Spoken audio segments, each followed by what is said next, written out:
What's up, YouTubers? Today ay gusto ko lang ipakita yung pinakamaliit kong drone. Ito ay galing sa Japan. Ito yung tinatawag na Leggero. Leggero. Ayan. Ito niyo ba? Leggero. Nabili ko siya mga 2 years ago na. Hindi ko lang siya i-feature. Ito yung kanyang case. At para mapabilis tayo, in-unbox ko na siya. Tinanggal ko na. Na-testing ko na rin. Yung controller niya, ganito lang di kalaki, nalagyan ng cellphone, kung familiar kayo sa mga drone. Noong una, hirap ako kapain kasi Japanese, walang translation, so ginamita ko lang siya ng Google Translate para maintindihan. At kung kayo ay first time flyer, hindi advisable ito dahil malikot masyado, mahirap. So anyway, ito siya. Ito yung kamay ko. Dito lang, no? Cute siya, cute. May camera din. Pero hindi nga lang ganun kalakas yung pixel niya. Tapos, wala siyang stabilizer. So, good for practice. Practice drone lang.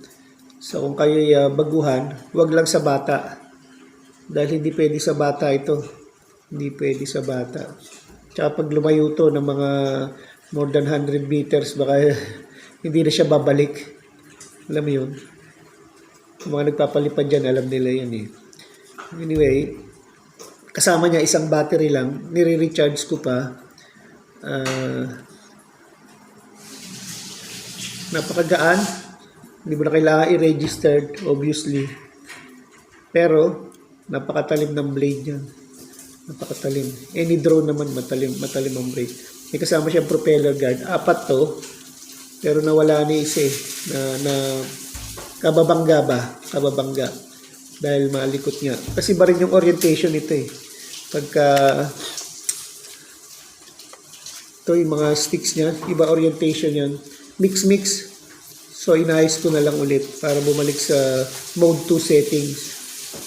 Mode 2. Pag sila yung mode 2 eh, itong kanan, forward, backward, roll sa kanan, roll sa kaliwa, ascend, yung kaliwang stick, ascend, descend, tapos yaw sa kaliwa, kanan, yaw sa right. Yung mga hindi pala familiar sa drone terminologies, pag sinabi mong roll sa kanan, so gaganon lang siya, pupunta sa kanan, roll sa kaliwa, tapos sa kaliwa. Kaliwa ko Ngayon, kung sinabi mong yo, Y-A-W, sa kaliwa, so pipitch sa kaliwa, parang left turn, right turn, right yo. Tandaan nyo, yo, terminology. Of course, siyempre, forward, backward. Ngayon, kung nakaharap sa inyo, baligtad naman ang orientation. Kaya, kung gusto nyo talaga matuto magpalipad, practice. There's no substitute for experience. So, ganun lang. At saka, syempre, mag-search din kayo, Google search. Tanong kayo ng tanong, ganyan. Dahil hindi rin madali sa mga first-time flyer magpalipad ng drone. Okay? So, hintay lang natin mag-charge and then, testingin natin dito sa indoor. Dito lang sa bahay namin. Baka magtaka kayo, ba't ako nakaganito? Winter po ngayon dito. Winter. Alright. See you a bit. So, ayan na yung ating Leggero. Tatry na natin siyang paliparin. And steady lang kayo. Okay. Tingnan natin. Malikot lang to ha. So, try. On.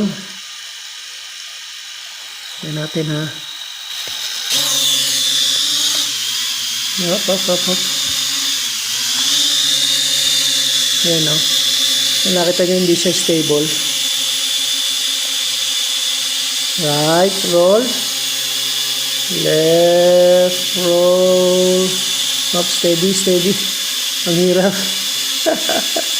Masyado siya sensitive. Yo, sa kanan. Yo. Forward.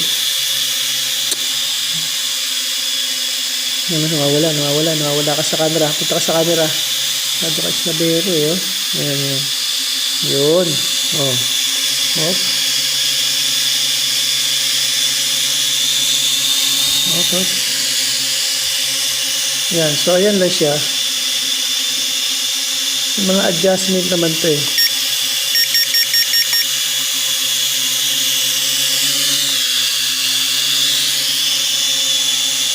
Na-adjust to pakaliwa, pakanan. Ito po ang ating Ligero drone na malikot. Na-adjust ko lang yung mga settings niyan para hindi masyado sa kanan o hindi masyado sa kaliwa.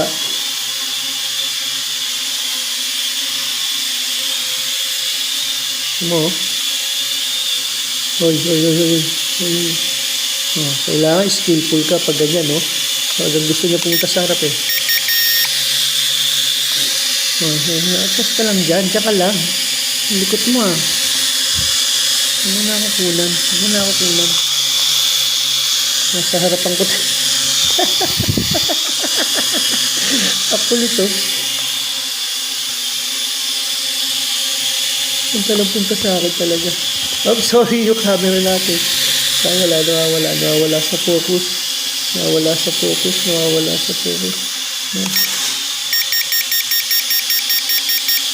Yun. Ayan na ulit. Hirap talaga, ha?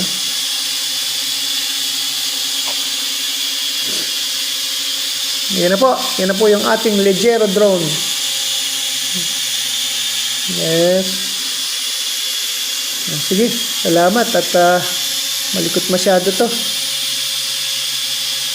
Sige na, mag-landing ka na. Buti pa mag-landing ka na.